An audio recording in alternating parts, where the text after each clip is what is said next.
Well, hello, everybody. Welcome to Easter Friday.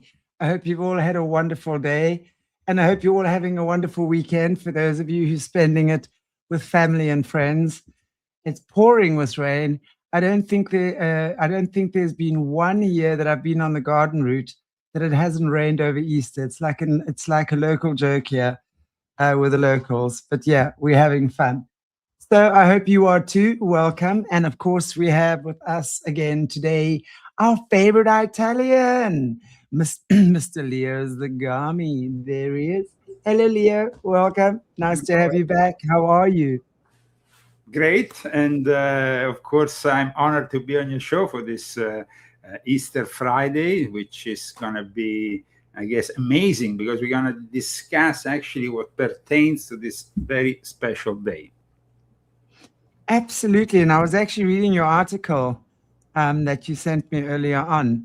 Very interesting because there's a lot of talk about Jesus in India, and there's a lot of scriptures that have actually, according to them, I can't say proven, but that Let's say he. that the myth, we can call it the myth of Jesus in India, started in the 19th century, and it kind of evolved from there.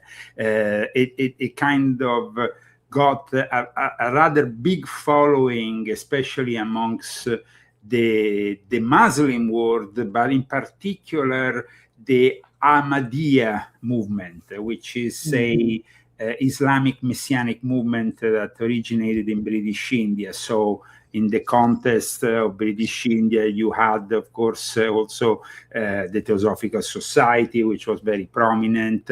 But all this actually interest was earlier activated by the studies of some gentlemen. Now, why we are talking about it today, because a new study by these researchers, Italian researchers from the University of Padova, so they are not associated with the Ahmadiyya movement or with any other Islamic organization. They are actually a scientific group led by Dr. Gianni Barcaccio in particular, used the material that was collected from the Shroud in 1978 and came up with this incredible news that the actual cloth might have originated in India.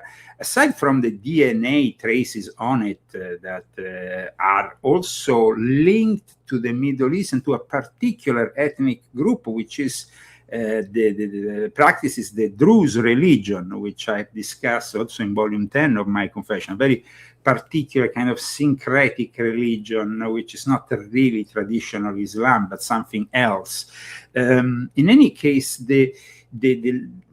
like I said, the legend or myth, however we want to call it, of a Jesus who eventually didn't die on the cross, but died much later. And apparently in Kashmir, out of all places, there is a burial place. So I wanted to explain in my article the fact that this latest discovery in a way brings us back to the Jesus in India hypothesis. Of course, there is going to be a lot of disclaimers, especially the church. I know this from the official announcement about this discovery made by the Vatican. Immediately I noticed something weird. If you go on the website, I don't know if I can find it for you, it's particularly interesting because they seem not to even mention India. They vaguely mention the link with the cloth. They are very, while instead you have the mainstream news, even the Independent talking about it. And of course, it's big news in India, this discovery. The Vatican, as usual, tries to play their ambiguous role. I'm sharing it on your screen so you can share it with our audience. Now, if our audience then wants to check out for themselves the official announcement by the Vatican about this new DNA research, as you can see, it says, new DNA research confirms Shroud of Turin passage through the Middle East. Yeah, but Middle East. But where is India? I mean, it's like they while this and it says Yeah. Barcaccia. It actually says that these scientists confirmed the presence of a genome predominantly from the Middle East and environments as the Dead Sea. So that will bring us also to the Essence, which, as we know, there was all that material that was found, the Dead Sea Scrolls, to be more specific. But in all this article, it's almost like, yes, at one point we say the presence of Indian DNA can be explained, they say, because of the fine Indian linen of the Temple of Jerusalem used for the garments of the high priest, which is in itself, though, if you think about it, a interesting and indicative role, because why should a high priest from the Jewish faith use an Indian garment? They are so particular about things. Everything has to be kosher. So Yeah. it is definitely interesting. Though, while we saw this this official announcement, of course, by the Vatican, putting on the side the whole Indian hypothesis, then, like I said, there is instead articles like the one on the New York Post or the Independent that instead gives us a completely different take, focalizing on India. And I'm also sharing this for your audience. As you can see, it says Shroud of Turin may have Indian origin. DNA analysis. About 40% of the human DNA found on the Turin Shroud is from Indian lineages. See how the Vatican is kind of deceptive. They like it to move aside. I'm trying to figure out what their agenda is with this, though. Why now? Why now? We're looking at the timing, and we know, those of us who follow our type of channels, we understand nothing is done without purpose. Absolutely. With them. So Absolutely. why now are they exposing this information? I mean, what is their achievement? Because it sounds like they're not really denying it. Okay, let me rewind to the beginning of this hypothesis, which, like I said, was brought up initially in the 1800s, amongst the others by a gentleman called Mirza Ghulam Ahmad, who is the founder of this Ahmadiyya movement, who wrote this treaty or this essay on the fact that Jesus had survived the crucifixion, left Judea, and then migrated eastward in order to continue his mission to the lost tribes of Israel. So he traveled through Persia, he traveled through Afghanistan, of course, and eventually died of natural and honorable death at I don't know, 80 years of age, supposedly. But there's also, if you don't mind, if I can just chime in here when you're talking about the places he's visited, because there's a lot of speculation about where he was during the missing years in the, of the Bible. No, but in fact, the interesting thing is that the unknown years of Jesus is not only after he gets supposedly crucified, but also there is some missing years between the age of 12 and the age of 30. Yes. So there is been back, there is, like I said, in the 1800s, when this, let's say, topic was rather popular, various hypotheses were made. And there was a guy who was called Nicholas Notovich. Nicholas Notovich published in 1894 a book which is The Unknown Life of Jesus Christ. Now, in the book, he gives definitely an alternative account of what is called Saint Issa. And according to Novovich's writings, that he found apparently in a monastery in Tibet, in out of all places in Ladakh. Now, this book that was then first published in French, then translated in English, spans the unknown years of Jesus. So not only after the crucifixion, but brings us also, apparently though, there was an accusation of forgery. There was, of course, a lot of criticism about it. But that wasn't the only case. I mean, like I said, it was a very popular subject. So then later on, we find another known mystic you might have also heard about, Nicholas Roerich, who himself traveled to India and Tibet in the 1920s and came to similar conclusions after, hearing certain legends from local people, finding apparently some lost years manuscripts. And so at that point, once again, we find that Jesus, who allegedly passed away not on the cross, but to then be, of course, resurrected, but at an advanced age. Now, in all these depictions, we find also connections with the essence who apparently Jesus was connected to. Now, this is another controversial matter because you see, the sect of the Essenes were not Gnostic. They were simply a mystic Jewish community, and they are connected with the Dead Sea Scrolls, which are also to not be confused with the Quran discovery, which in itself is also very, it is part of this discovery, but the Essenes themselves are said to be also linked to India. Their practices, their traditions, yes, were linked to traditional Judaism, but they have this element that brings back also this Indian hypothesis. So it's rather interesting that this DNA, but like you said, nothing is ever done, just without a specific aim. Now, let's go back into the research of the Shroud. So we have, for all our viewers, when this research started, when the Vatican started to approve an official research, because otherwise people might realize. Okay, we are at the end of the 50s.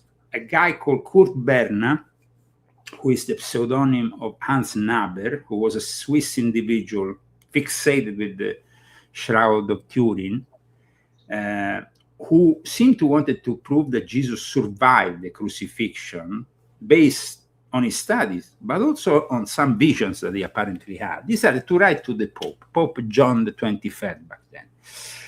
And he asserted that, and this though was proven later on, that the shroud itself, because of the loss of blood and everything, couldn't prove that Jesus was definitely dead when he was in the shroud. He was still alive somehow. In any case, Berna contended that the shroud showed fresh blood. He wrote to the Pope. He also was proposing that he might have connected with the lost tribes of Israel, which apparently also are present in Kashmir. And so at that point, 10 years later, though, and this is very important for our story, 10 years later, in secret, the Vatican gave the permission to a forensic commission to start a more serious investigation. This investigation went on for a while. It was secret because this work from 1969 all the way to then the start of the official 1978 Sturp project, that's how it's known, was done in secret. And this commission came down to the same conclusions, that that the shroud was not proving that Jesus died on the cross. But I think everyone's missing one very important element here. He resurrected. So if the resurrection is real, yes, he could have gone to India and wherever else afterwards. To me, that's common sense. I mean, here we are not, I mean, when we are discussing these things, we have to be very careful, because for some people, it's even, a sin to discuss any alternative hypothesis. However, if we want to stick to science, there has been a discovery which in a way will prove something. Now, it's not definitive. It doesn't want to upset anybody. The alternative interpretation is that the essence somehow managed to bring back to life Jesus, who wasn't completely dead. Now, and at that point, he will have moved out of Israel, where he was, of course, a dangerous, subversive criminal by what because the Romans, of course, were the ones who crucified him, but he wasn't really very well seen by the local rabbis, let's say, the Synedrion. So I think that when I at least went to the Middle East, in Egypt, I stayed there for a month studying certain documents and stuff with the Coptic Church. I found evidence of him surviving the crucifixion and going for a period to Egypt, where he stayed in Cairo in a specific location, which is still guarded by the Coptic Church. And then he will have traveled by boat down the Nile, and eventually he will have started his journey that will bring him all the way to Kashmir. So this is, like I said, I mean, when we are saying, the whole thing about the Dead Sea Scrolls is right indicative to us, because they are not Gnostic scrolls. They are scrolls of traditional Jewish teaching, which include, of course, things which might not be recognized, canonically speaking. And in fact, there is also an indication there, with the Book of Enoch, that is the case.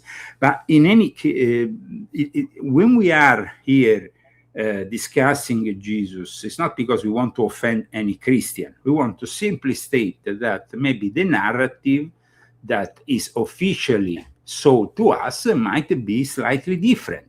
Because like you stated yourself, if somebody resurrects, then what does he do? He starts wandering the earth indefinitely.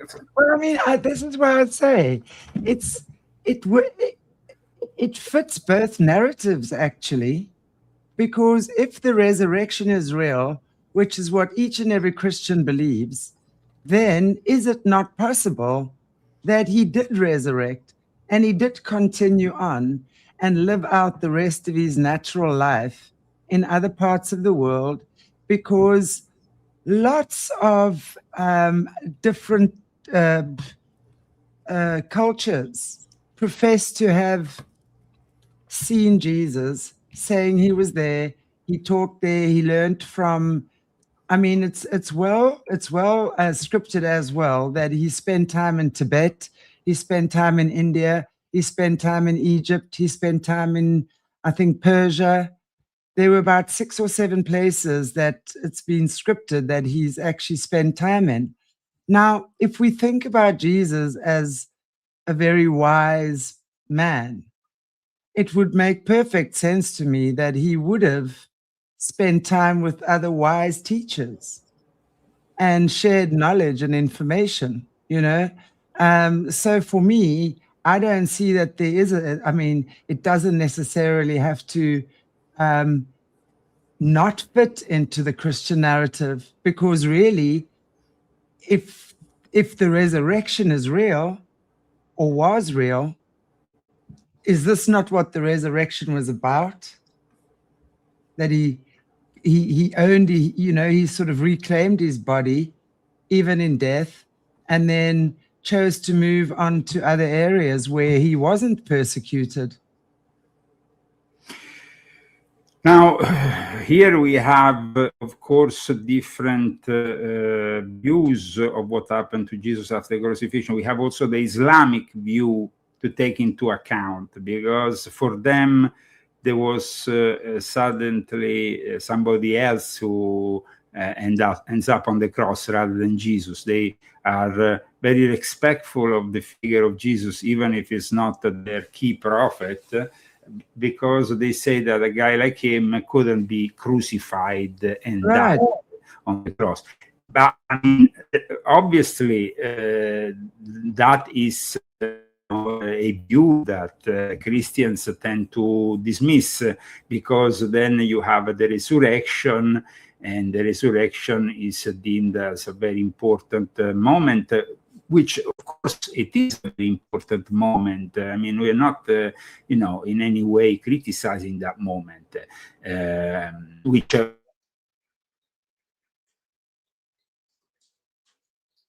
and Easter.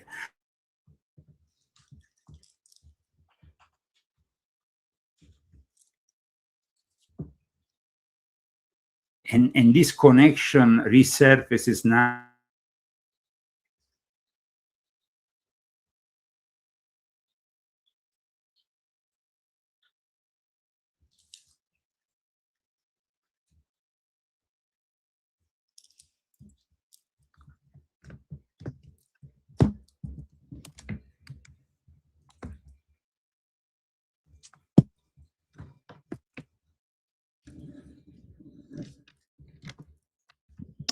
Sure, but can anyone hear me? Is it me or Leo?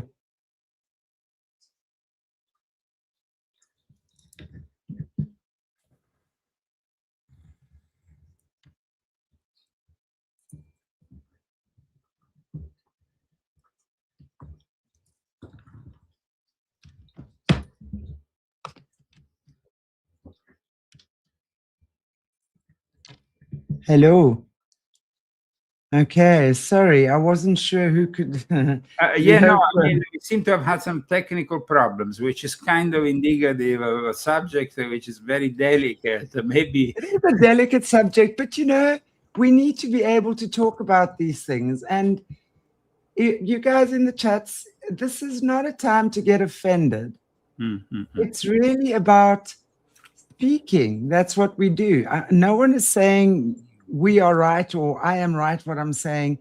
It's a point of discussion. Let's keep our ears open and our hearts open. No, he's not, Janice. He's not. He's opening up a point of discussion. Okay? He's talking about different points of view, which is what the article is about. And by the way, I want to also make a punctualization here. In volume 9 of my Confessions, which is a very important book for me, because I've dedicated a whole chapter to how the Illuminati and the Freemasons have somehow manipulated, especially the Gnostic teachings, presenting them as the real side that was hidden to us of Christianity and all that, when in reality most Gnostic teachings predate Christianity and were somehow inserted upon Christianity, because Christianity was becoming very popular. So they thought that was also a way to maybe hide better in front of certain, inquisitive minds, but also promoting their own heresy of sorts. So I noticed one thing, that there is always been a lot of confusion between the Nag Hammadi library discovery, which was made in Upper Egypt in 1945, and of course the Dead Sea Scrolls, which were more or less discovered soon after that, between 1946 and 1956. But they are two completely different kind of texts, because, like we said, the essence are not Gnostics. They are traditional Jewish, let's say, a group of mystic, ascetic Jews who embraced also practices that might have been from the Far East. And that also brings us to the point which I'm discussing here. There is evidence, and this is proven, of a Jewish presence in India. It's not like I'm making up this Jewish presence in India. It was discussed also in this book by Miguel Serrano, The Serpent of Paradise, which is a very interesting book. But of course, Serrano has a weird view of Jesus because he views Jesus as some kind of Aryan figure, because Serrano was mainly involved, though he had a very close friendship with people like Hermann Hesse and Carl Gustav Jung. He was involved with what we can call as esoteric neo-Nazism. So, but in his journey to India, he seems to confirm the Jesus hypothesis in this book, and so that's why I've been citing it. However, here, for the people who might be critical of what we are discussing today, remember that I've been critical of any assertion that brings the wrong interpretation of Jesus. Jesus is the savior for many Christians because he then ascends to God. We know, though, that St. Paul, who never officially met Jesus during his life, who was a Roman who then will embrace Christianity on his way to Damascus, is said to have met Jesus. And so some people state, well, who did he meet if Jesus was dead? So obviously then people will say, well, he didn't meet him in the traditional way and this and that. But I mean, we should be very careful here, because we are discussing a topic which is religious in nature. But at the same time, there is a scientific discovery that is being announced by the media. And I personally noticed one thing, Chantelle. The last few days, since this discovery was made by an Italian team, not one Italian newspaper has discussed the subject. Not one. In fact, why do you think that is? Why do you think they are not making this mainstream? Okay, it's mainstream here in America because it came out in the New York Post. It's mainstream in England because it came out on the Independent. But Italy is like a Vatican-controlled country. Italy is the reason why I'm here in America, because I was criticized in the Vatican and I was forced to leave that country because they're so, they bow down to anything the Vatican says. So if the Vatican is actually dismissive of the latest findings and is actually telling the main Italian newspapers to not publish anything about this finding, they will not discuss it. One instead, in England, in America, where of course they are more open, they don't have this the arm of the Vatican upon them. They might be a little bit free. That's in the Vatican News, though. So that's interesting because the Vatican News has published that article. So, I mean, why? Yeah, but they're the only. But the article stays lonely in itself, yes, and exactly. It's not then discussed in the Italian media. Now, I follow the Italian media because, of course, I have, as you know, my Italian show. I 4 times a week I engage with my Italian audience, and in fact, today later on I will do a whole show based on these findings because I didn't see anybody, even in the alternative media, discussing them, and I find the whole thing really bizarre. Absolutely. I mean, it is bizarre. That's what I'm saying. It's like they're breaking the news, but as you say, the fact that it's in the Vatican News and not widely publicized in the rest of Italy is very suspect to begin with. It's like the Vatican, especially because the research is done in Italy. So usually when you have a bunch of researchers, especially from prestigious universities like these guys from the University of, I think it's Padova or whatever. Yes, I think it's Padova. Then obviously they will actually have a sense of pride. Italian researchers have discovered this and that. And it will be all over the news. Nothing. I couldn't find one thing. I was shocked. And that is then something that brings me to have a critical view of the whole thing.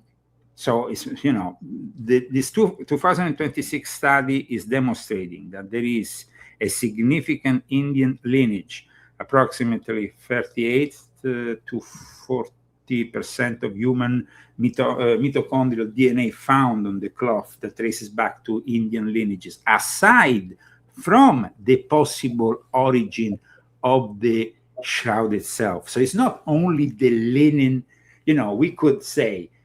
What's the name of the linen? What do they call it? They have actually also a specific name for linen, which I have discussed in the article, which is also rather indicative, because it kind of brings us back to India, and this is also rather interesting. So for me personally, I think they are hiding something, and at the same time, this link with India seems to be still very controversial. So I think that what we are going to discover, I mean, scientists and historians do not establish a biographical link that is definitely proven between Jesus and India. But this contamination, the fact that this presence of Indian genetic material is explained also by the fact that this yarn, this linen, was regularly imported from India to the Roman Empire. So these trade routes were established, whereby if I establish a trade route, there is also merchants who make money. And those merchants might be Jewish merchants in many cases. Right. So when I wrote the article which you have read, I've focused on the Bene Israel, which is the largest and oldest historical Jewish community in India. But then you have also like the ones that were pointed out by Miguel Serrano in Kashmir, who also cites the Bene Israel, by the way. So there is definitely something there in regards to the post-crucifixion connection to ancient India, but also the the unknown years, which we discussed earlier, that also seem to be relevant. I'm just looking that the word is sindan. I don't know how you pronounce it. Sindan, fine linen. Yeah. Right. And I mean, for me, again, there's so much to be said about the spelling and the words that are used, because it just tells me that there's some kind of suppression of knowledge. That's, they do that because they're obviously speaking and they're using words and symbology, etc., that they know what they're talking about. But as we unfold all the hidden symbolism and that sort of things in the history, our past history, which we know has been rewritten many times over, it just seems to me that would, again, talk about some kind of hidden knowledge. It's that what you're saying, something's amiss.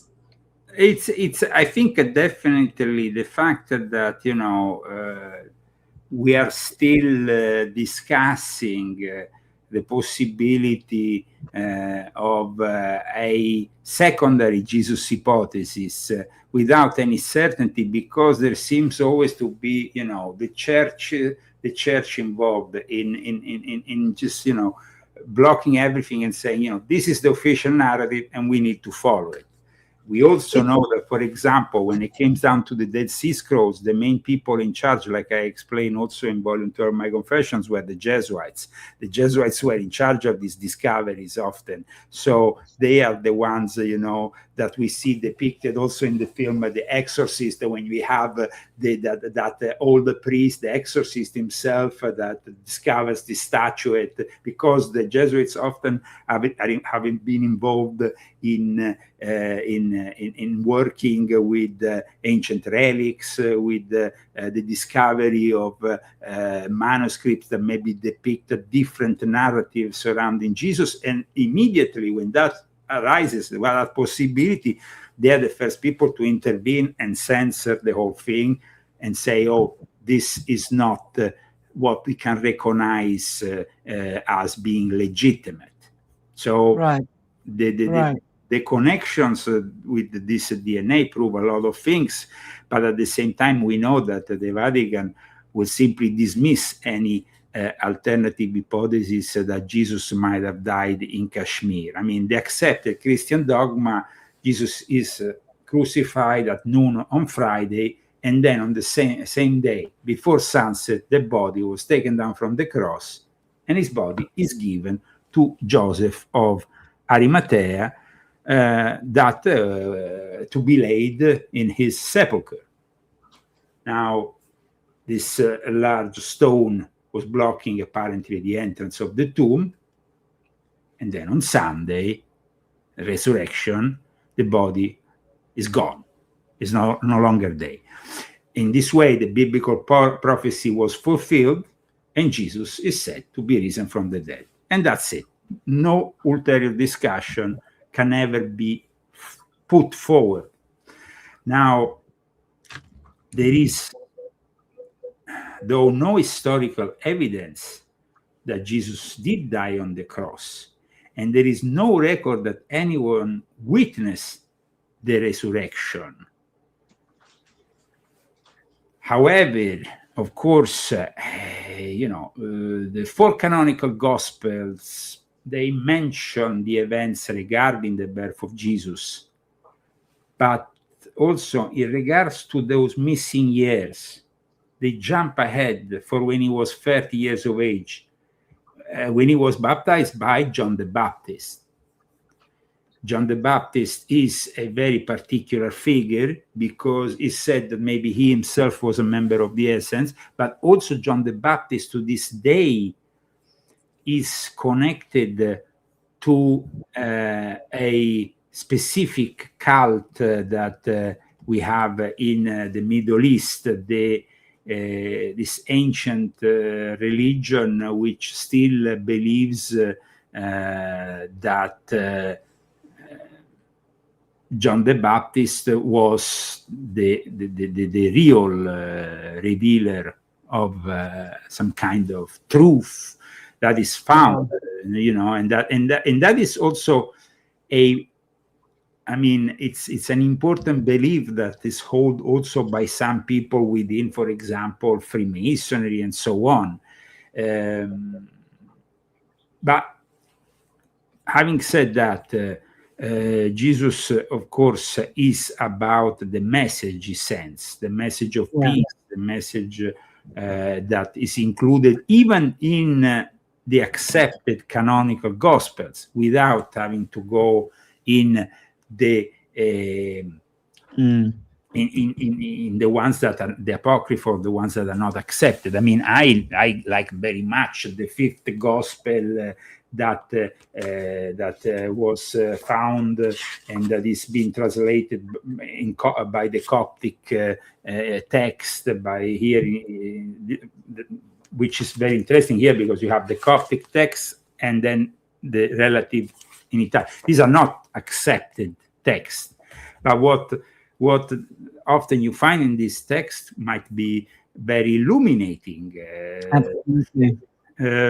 So I like what you said there, and what I wanted to say as well, is that the message he taught. So, I see stuff like this, especially now. That's what I was saying to you earlier on, the timing, I think, of this is very relevant for the Illuminati, because it's a time where everyone is like in shreds about one psyop after the other. And now over Easter, this information gets released.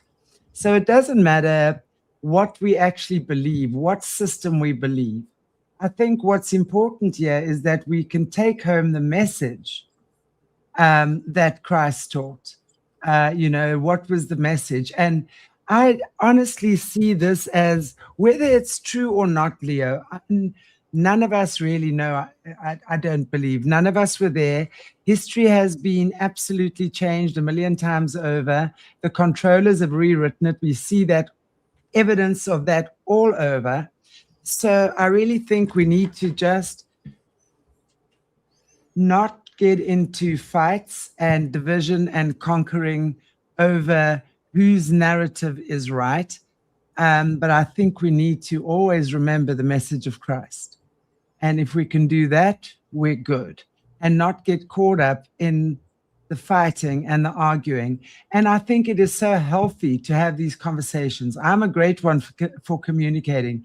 And I so appreciate you bringing this forth, because yes, it is a time where people are sensitive. And, I just want to say to the viewers, this has got nothing to do with ridiculing or pulling the carpet out from under Christianity, whatever. There's a lot of evidence that what the Bible has said is not 100% legitimate or true. There's a lot of stuff that has been changed, and there's a lot of stuff that's been left out. And then we have the whole, we have all the legends surrounding Joseph of Arimathea, going to Great Britain, being part of the original nucleus that creates the Christian Celtic faction, let's say, in this narrative, in this discussion that can be also not proven, but it's been often cited. Now, it is evident that you have the biblical account, you have Pontius Pilate, the governor of Judea, he wants the crucifixion. And then, but at the same time, he was against the crucifixion, because he's almost imposed the crucifixion by the Jewish elite of the time, let's say. When Pilate saw that he could not prevail in this discussion, he took the water and he says, "I'm gonna wash my hands." About this whole thing doesn't pertain us as Romans. This is some kind of internal Jewish affair. I mean, we know that it was very controversial, the fact that Jesus was a messianic figure, because a messianic figure in Judaism implies also a political standing of sorts, which we see somehow depicted in the last, in the last part of Jesus' life, some of his stand against the Synod, against the leading religious figures of the time. They were controlling everything. Yes, religion and politics always gone hand in hand. So you have Pilate, who offers this deal to the crowd, and he says, you can choose between Jesus and Barabbas. You can choose between this criminal and this and this guy who claims to be the Son of God. So I mean, you are choosing between two, and then the crowd chooses is said to have chose Barabbas. That's why Jesus, but Pilate in reality seems to be very, didn't really want Jesus to die. But since the Jews declared Jesus a rebel who wanted to be a king, and therefore Pilate had to take on board that and then accept it. Now, the crucifixion was arranged at the beginning of the Jewish Sabbath, sunset on Friday, very symbolic also. And evidently, Jesus remained on the cross for several hours. But it's then at that point that we have the shroud that comes into the equation, because the shroud, is said to cover him after this ordeal. And apparently he was buried alive. From the many research, even the scientific research that has been done over and over again in the last decades on the shroud, there has not been a definitive, Jesus was dead when he was on this cloth.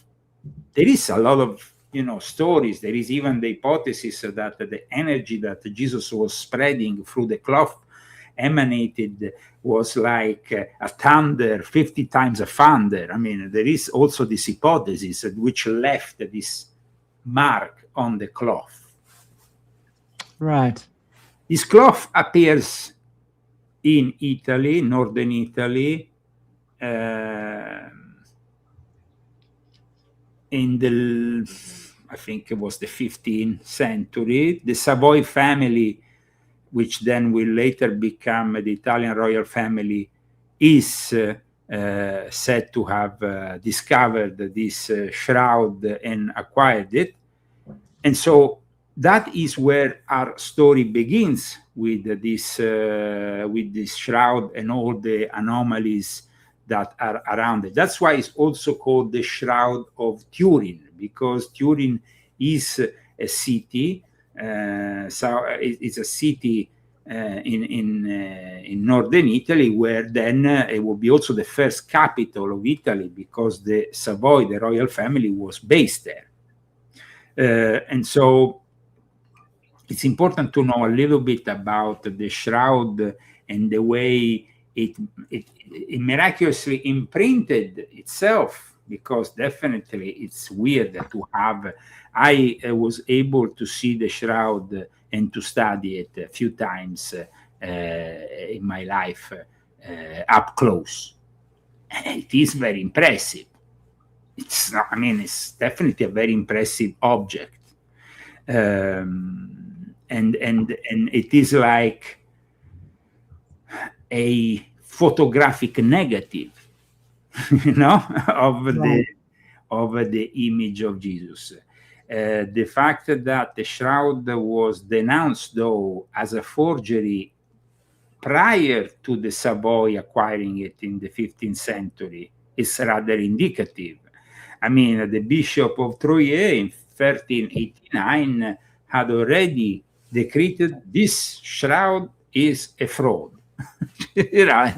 So I mean, I don't know what kind of technology he had at his disposal in 1389, but this Bishop Pierre d'Assy was rather convinced about the fact that it was so. Though it was also,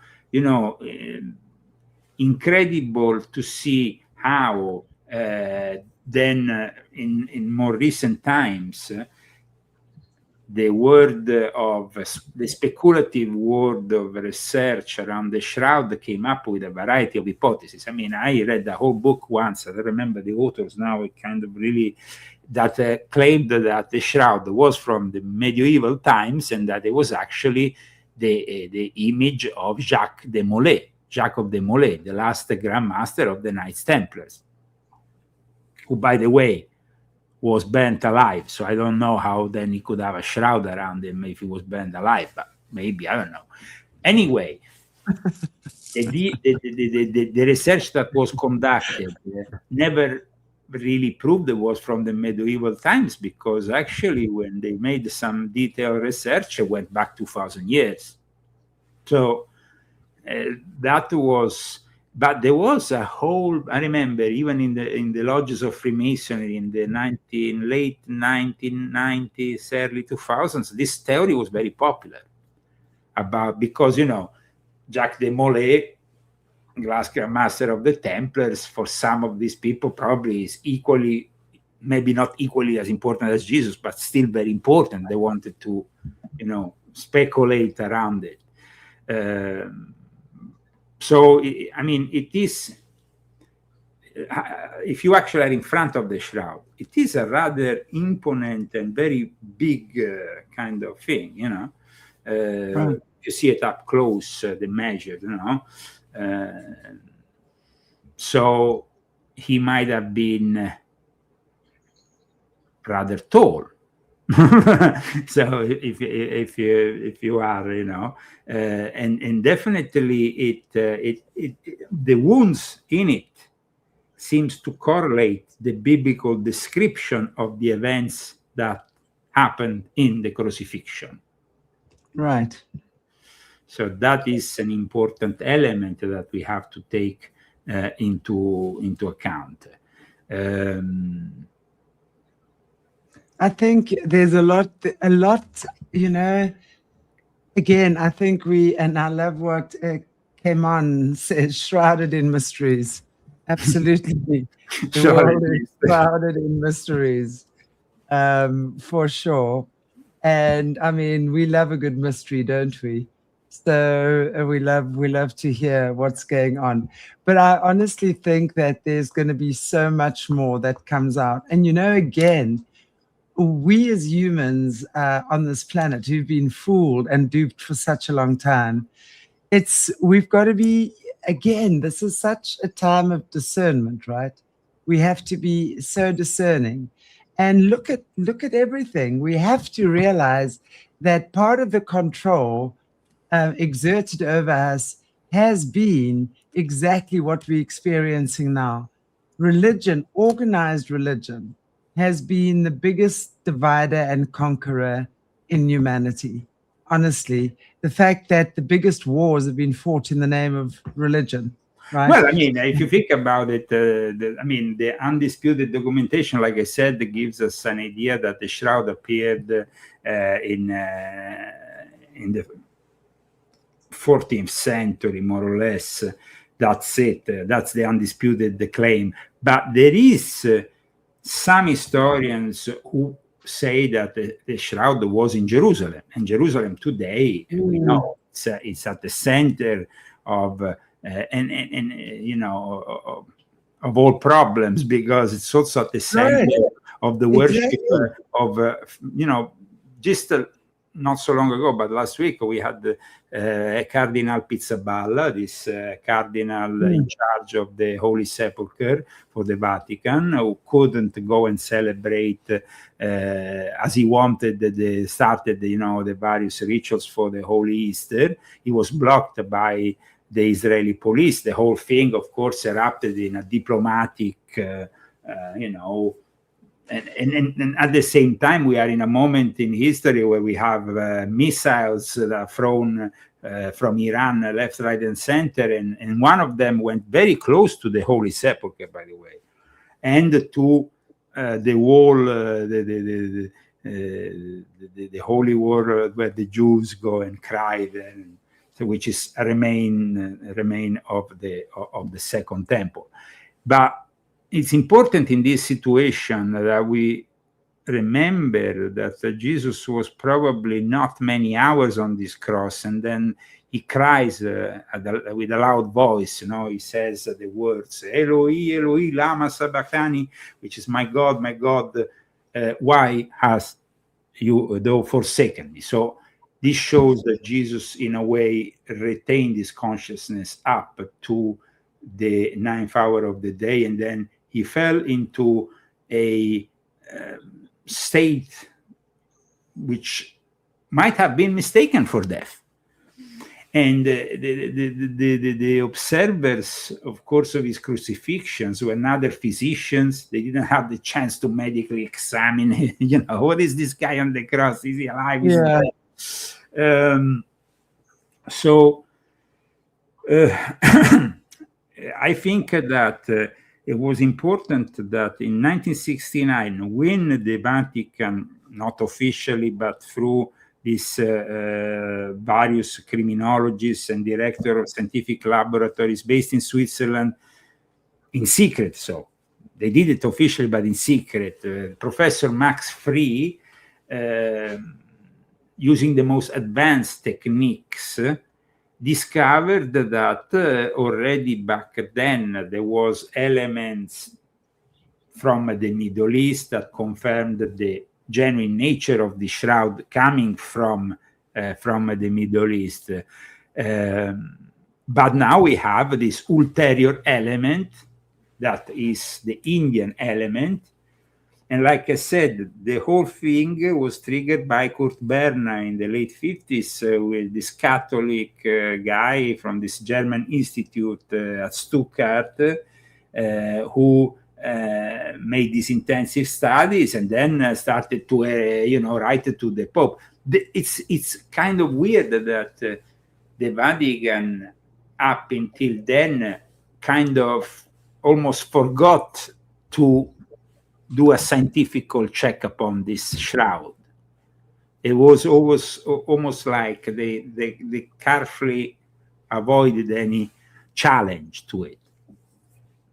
It's so I think that when this cloth was wrapped around the body, and of course this cloth then comes out, and it's said to be,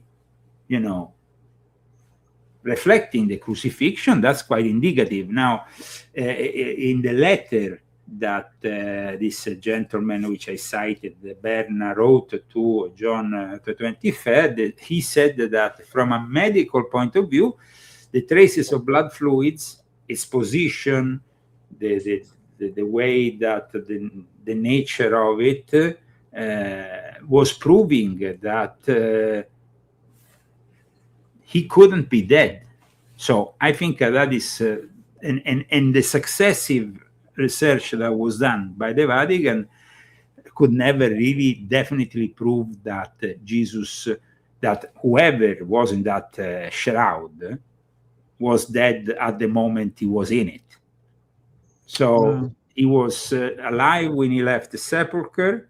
Of course, he was resurrected for the Christians.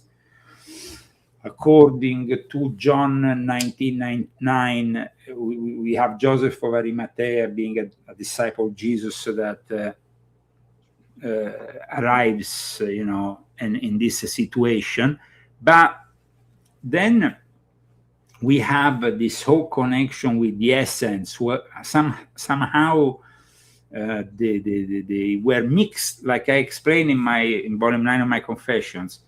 They were unjustly mixed with the Gnostic heretics in the 19th century when, Theosophy, Madame Blavatsky and other people started to discuss these topics. They wrongly asserted often that the essence were linked to the Gnostics. And this happened also with other authors. And then, we have this push in the 1970s, after, the 1960s brought the dawn of the Aquarius age to everybody. And we are in Aquarius, rising Africa. So exactly. that is the moment in which it seems that they kind of wanted to mix all these things and create a lot of confusion around any truth, alternative truth about Jesus. Wow. It's fascinating. More than anything, I'm absolutely fascinated listening to what you say, because it's, I've heard a lot about, the whole Jesus and India and the what is the truth.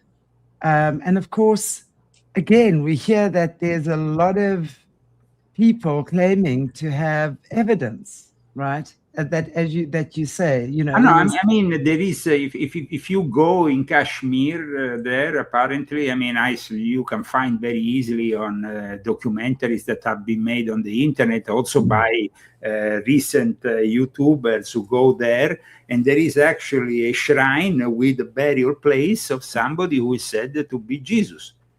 Now, it's rather incredible, because you can see that it is, when you see the actual place, you can go, like I said, you can easily find it on the internet. You see the modesty in which this real, apparently, Holy Sepulchre is. You know, I mean, you have the official narrative, the official Holy Sepulchre set up. All the main denominations of Christianity have their own representation around there, and you know, it's said that, but then you have this very modest surrounding in a village in the middle of nowhere in Kashmir, which brings us to a completely different interpretation. I'm not saying it's the correct interpretation. I'm saying that it's definitely an hypothesis that somehow we need to investigate, because I agree. You know, we do. And as you say, and I mean, there's a lot of speculation about there being two Jesuses of the Bible as well. Well, there is, of course, the whole thing, you know, the confusions that might have occurred with Jesus Ben Pantera and this other figure and all that. No, definitely there is a lot of that also evokes alternative scenarios that, you know, constantly re-emerge from time to time. Who knows? Well, I think at the end of the day, it's really important just to remember the message from Christ and, you know, let that be the truth. And really, the truth is lead with love. Love is not weak. Love is super powerful. Love doesn't collapse and let others walk all over you. Love is strong. Love is kind. Love is humble. Love is empathy. Love is compassionate, you know. So there's a lot of... I also think, though, that it's important to understand that, of course, if you take it from a religious point of view, when you evoke the fact that Jesus was not this godly figure in the sense the Son of God, like we interpret in Christianity, but he was rather human. There was a man that creates a problem. Of course, it doesn't create a problem for the Islam and the Quran, which says "I said so," but it creates a problem for Christians. And there is this book by Ernest Renan, which came out in the 1800s. We create a lot of problems for Christians because it was depicting the life of Jesus, they said, in a too human fashion. I mean, you know, Jesus is suddenly more human than God, and that was not acceptable. So but I must say that Ernest Renan book might be a little bit outdated for certain things, but it's definitely a very interesting book. I suggest you all read, because it gives us a very profound understanding. I remember being taught at school when I was a kid in my first year of school. My scripture teacher told us that Jesus was so perfect he never ever cried when he was a baby.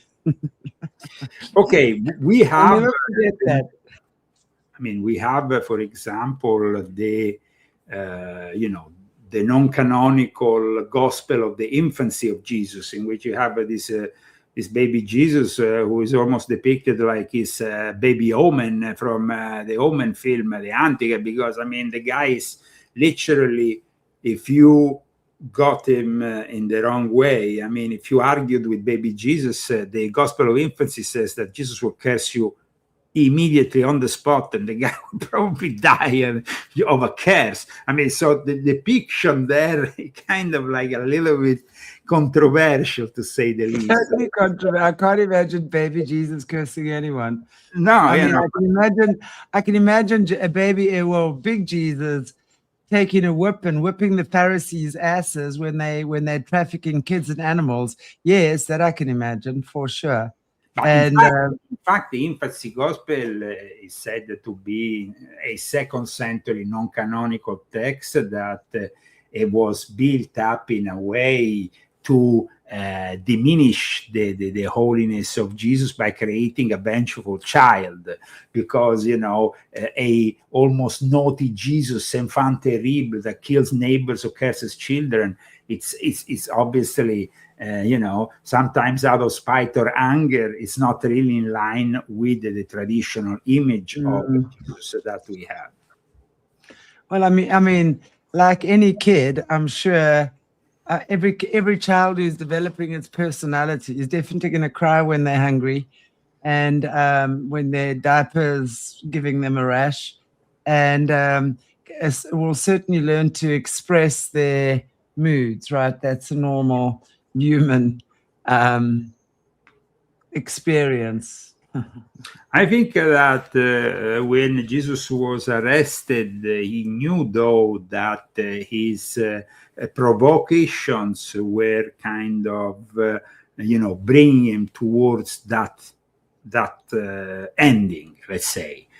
Yeah. Then, of course, there is the option that the Christians like to just, make the only possible truth, which we all adhere to, which he dies and then he's resurrected. But then we can also, like we stated today, have an alternative interpretation in which he's aided by his Essen brothers, because even in the ones, the book written by the founder of the Ahmadiyya movement talks about the Essens, which is kind of indicative, because somebody who is writing from another side of the world talking about this essence in the 19th century means that they were well known.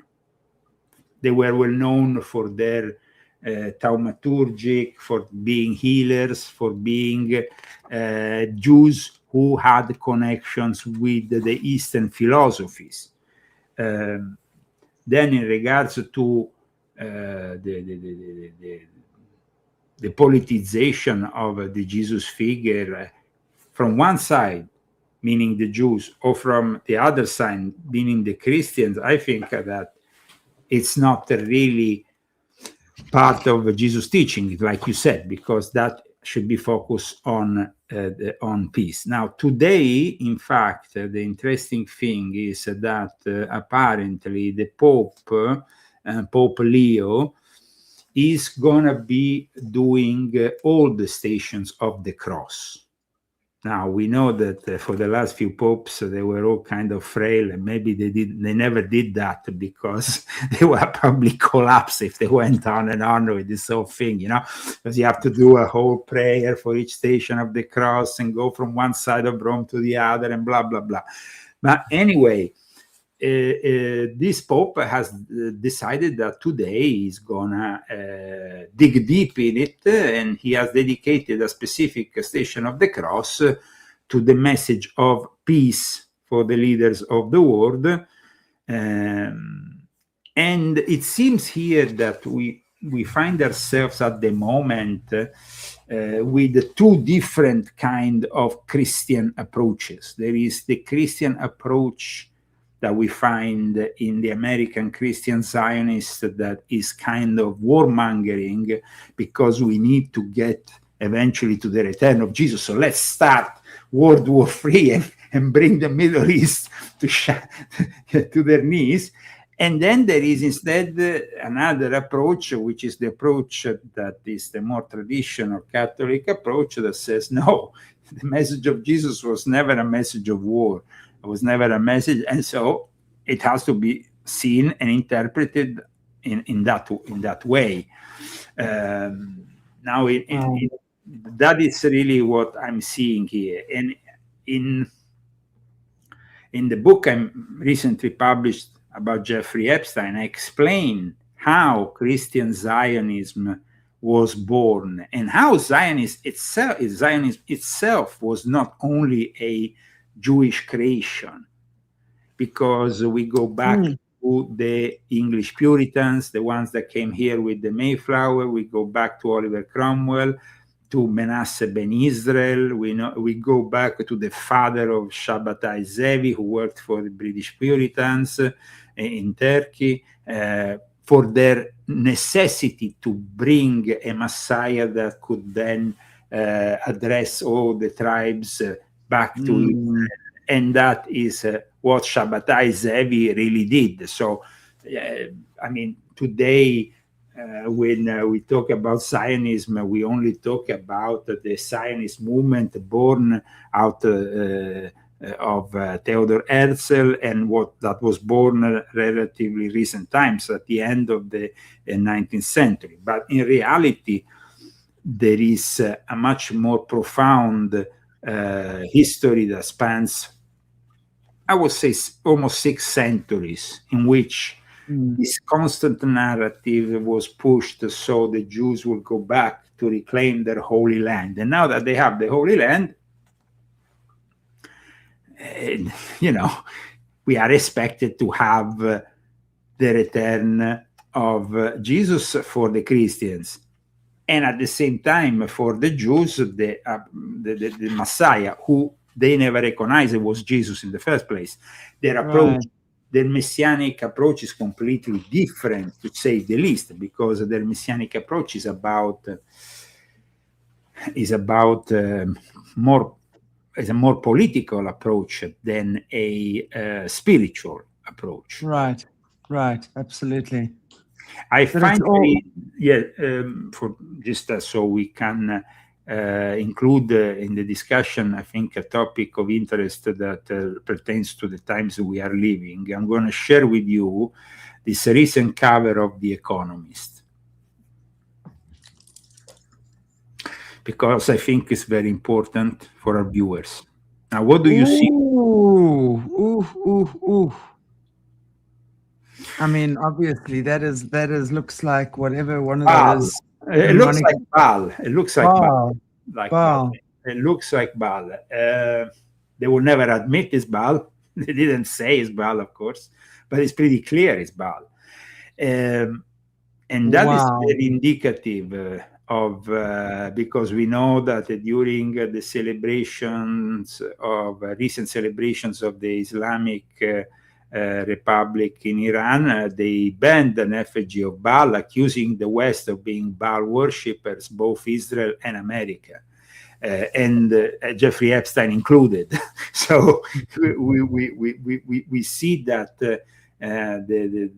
I mean, this is pretty clear what is depicted here, and it's pretty scary when you think who is the owner now of The Economist, because this is another thing which I wrote and I explain in my new book, The Rise and Fall of a Frankist Monster. The owner of The Economist used to be Linda Rothschild, and now, friend of Jeffrey Epstein, and now it's the Elkann family and John Elkann, who is said to be one of the leaders of the Sabbatean Frankists. Wow. So the fact that they themselves have then portrayed the world under the spell of Baal, with skulls all over the place, in the most dark scenario possible and imagine. I mean, it's very symbolic, but it's especially symbolic when the actual the actual publication is owned by people who are of the Sabbatean Frankists. I mean, John Elkann, the owner, went to visit last year Trump in the White House, and he was there with his football team, because he also owns a football team, the Juventus football team. And in that occasion, like I explained in my book on Epstein, he claimed that this is a guy from a very special lineage, he literally said that. And from the emails of the last emails from the Epstein files, we know that Epstein was very eager to meet with this John Elkann, who eventually will purchase the Economist. And at the same time, like I published in a recent article on my website, the Vatican has just nominated the new head of the Vatican Bank, who used to be the head of the Edmond de Rothschild banking group, which was the one that opposed Linda Rothschild, the one of Ariane de Rothschild, who then gave 25 million to Jeffrey Epstein to get back in to make a deal between the two warring factions of the Rothschilds, the Rothschild and Co., which is the French-English faction, and the Swiss faction, which, by the way, has recently also been raided by the French police because of its connections with Jeffrey Epstein. The Swiss Rothschilds. Okay, Edmond de Rothschild is considered the Swiss branch because their main headquarters are there, but also they have headquarters in Paris. However, they are not to be confounded with the other branch, which used to be the separated French and English branch that then came together in the early 1980s, and then they formed what is the Rothschild and Co. But 11 years ago, they were suing each other on the use of the name Rothschild. And that's where Jeffrey Epstein intervened as a peacemaker between the two factions. Just to give you an idea of how influential Jeffrey Epstein was in this whole Baal scenario, by the way, because the name Baal appears in a Jeffrey Epstein email where apparently it's connected to a bank and to this always connected also with JP Morgan, which, by the way, then is connected with the Vatican, which JP Morgan, the banking family, connected also with the secret society, the Zodiac secret society, which is apparently is very exclusive secret society. We have had definitely a very interesting show today, I think, because we have been able to show to the people who are following us that Jesus and his work are still very contemporary, that the work that he conducted anyway 2,000 years ago against people that might not have accepted his leadership, but still were up to no good as usual, because when you go back into the history of Judaism and you find that they were already worshipping the golden calf after they came out of Egypt because of their connection with black magic, with the Erev Rab, which I also talk about in my book, and then that connection, that side of Judaism, that dark side of Judaism, is the side that somehow was always tempted with worshipping the wrong God. Right. And then, of course, somebody is citing here in the chat the Canaanites, which is also very important in our story, of course, because they are also part of they are, let's say, the indigenous population of the Promised Land. So they were often depicted as the main antagonist. But having said that, today, who are the Canaanite tribes as far as your understanding goes? What's that? When you say, who are the Canaanite tribes as far as your understanding goes? As you say, I mean, they were depicted as the aggressors. But are you saying they were more the indigenous tribes? In Egypt, they were known as the Ixos. They seem to have they merged into the Phoenicians, and that is the reason why then you have Baal and Moloch, which are more or less the same.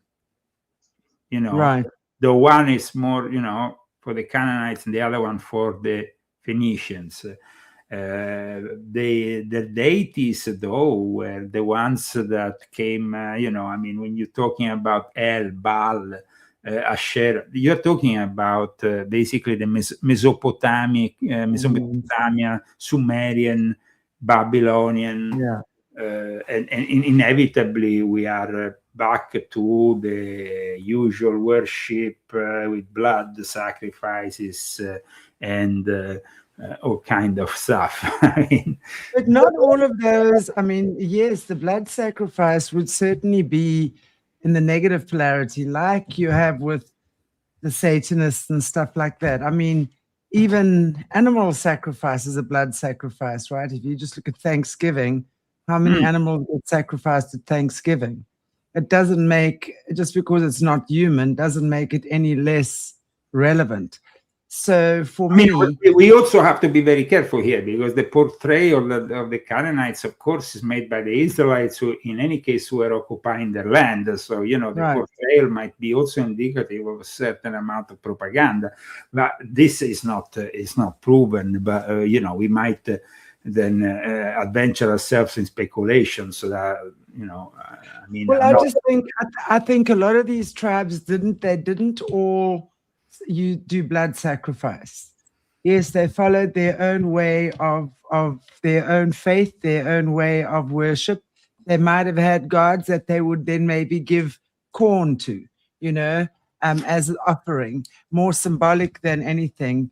But they were not all doing blood sacrifice. And I think that's very important to realize as well, that not all of these different tribes and things were sacrificing humans or doing sacrifice.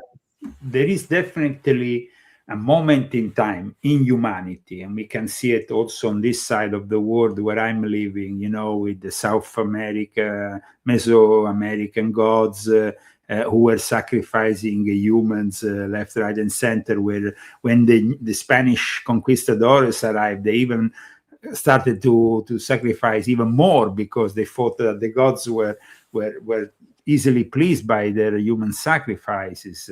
It seems like the belief in the past in humanity was that if you give them these human sacrifices, the gods will then be happy. And in a way, wars are human sacrifices. Let's not forget that. Wars in total sacrifice, not just human sacrifice, but sacrifice of the soul as well. Because when the soul leaves the body in such traumatic conditions, such as war and bombing and trauma and chaos, they literally know how to harvest those souls, because that trauma takes the soul on a down spiral, which then makes it easy to harvest that soul, loosh. So it's not just on a physical level, it's absolutely, wars are created not just to bomb old cities and old history, right? And to bomb civilizations to get rid of them, but definitely as a spiritual, as a soul sacrifice, soul harvest, absolute soul harvest as well. I've seen it because I see into those dimensions. Let's seen what they do. That Solomon, who obviously built the temple, that dedicated to Yahweh, that the Temple of Solomon is at the basis of the allegories also surrounding Freemasonry and all the rest. So has an important, and then of course then we have the whole area where the temple was.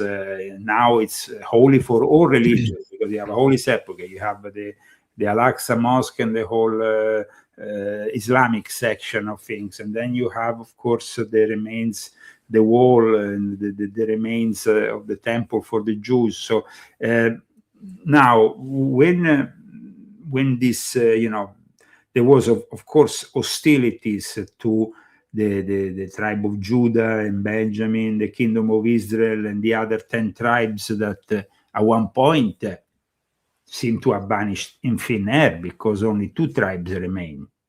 Today, we are mainly referencing to the Ashkenazi and the Sephardic Jews. Okay, then you have the Yemeni Jews, but they're not always embraced so much, like, for example, also the Ethiopian Jews that are also not that embraced. But in any case, we have a lot of tribes that apparently dissolved in thin air.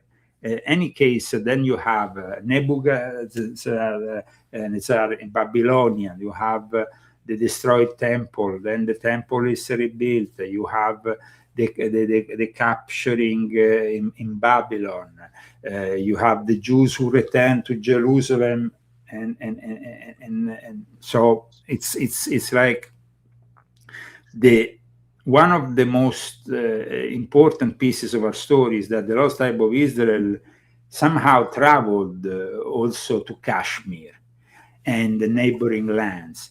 And it seems that there are linguistic parallels that we can find in the tribes, in the caste systems, the subcaste system, which, as you know, is very defined in India. And so I think that then when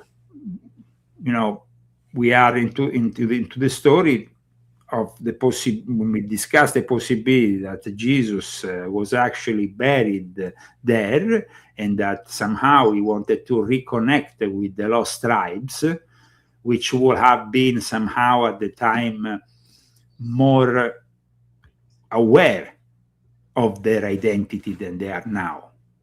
Okay. Right. Absolutely. So absolutely. Because this the fact that then there was some studies that were conducted on the various names of the tribes and sub-tribes of the Kashmir areas, which apparently are very similar to the biblical names mentioned in the Bible. If you want, I can show you a rendering of the study here. As you can see, which refers to the tribes, the biblical names, the biblical references. So it's very detailed. It's not just a hypothesis. So the fact that then, like I said, Jesus then dies in Kashmir, let's connect it for a moment to this reality, becomes more realistic. You're right. And less of a mere hypothesis. Sure.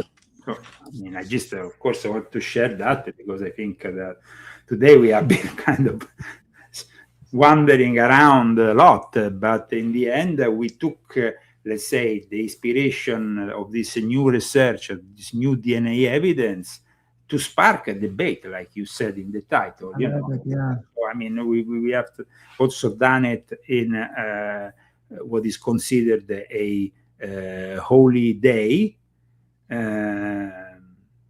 And like we said, Jesus might have already been in India before returning to India in his younger age. Right.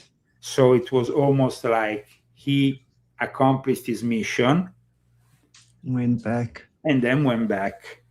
Mm. So he was, he was a very old soul or evolved soul or a strong soul, whatever you want to call it, to have supposed journey, that the rendering of the supposed journey, the map of it, that we might show to our viewers. Anything is possible. Wow. Thank you, Leo. Can you share this map? Oh, here we go. Okay, you're giving us a map. Perfect. Yes. Here we are. So, I mean, as people can notice, it's rather possible. It's not like impossible. Geographically speaking, these were routes that were very popular amongst the tradesmen of the time. Right. And so there is no reason why this shouldn't have been a possibility of sorts. Exactly. Wow. And I wish everybody a happy Easter. Thank you so much for joining me and Chantelle in this mind-provoking discussion. We obviously don't want to upset any traditionalist of sorts. We are not claiming we have any, absolute truth here. It's kind of like a situation in which we are speculating, and by speculating, we like to inspire others to maybe go themselves in certain directions and research. And really, we've got to remember your body, your soul, your own spirit beneath it all remembers everything. Your body, your spirit, the truth beneath it all. And it's up to you to practice that discernment in times like this. This is what spiritual warfare is about, is, the lies, the deception, and it's up to us to wade through the lies and discover that which is true. And Thank you. I repeat, happy Easter, happy Passover, happy moment of hopefully peace amongst you and your family and your friends. Rejoice of what you have. We are living really a very bad moment in the history of mankind. We are living a moment filled with uncertainty. We don't know if tomorrow morning we go to the gas pump and we're gonna be spending most of everything simply by filling our gas tank, which is rather incredible. That we were promised a golden age by a president who didn't maintain one single electoral promise, aside from stopping the immigrants, which is the only thing he seems to have done. Every other campaign promise made by Trump was not maintained. That is a big disappointment, but it also shows us that we can never again trust a politician ever. I mean, I think, really, if we look at the whole political system as well, Leo, politicians and, they've all been selected to be there at some point by someone. And we must never forget that. And this is our call to become sovereign. And then we actually, start forming smaller communities. There's lots of ways that we can rid ourselves of these guys, that's for sure. Because it's true, you're never going to please anyone. Even if you are a good guy politician, you're never going to please everyone. But we need strong leaders and leaders with integrity, that's for sure. And we see you next month. Take care, guys. Take care, Leo. Thank you so much. Bless you. And enjoy your vegetarian food over Easter. Absolutely. No lamb for me this Easter. I'm definitely in a vegetarian mode for this Easter. I love it. I love it. Take care, guys. All the best. God bless you all. Have a great Easter. Thanks. Okay, everybody. Take good care. Enjoy your weekend. I will see you back on Sunday when we do Book Club with Jesse for members and Patreons. If you're not a member or Patreon, join. And if you are, check the Patreon and check the membership or YouTube membership community board. The link for Sunday's show is on there. So I will see you on Sunday. Happy Easter. Have a beautiful day. Have a beautiful evening. Have a beautiful morning, wherever in the beautiful world you are. Okay, guys. God bless you all. See you later.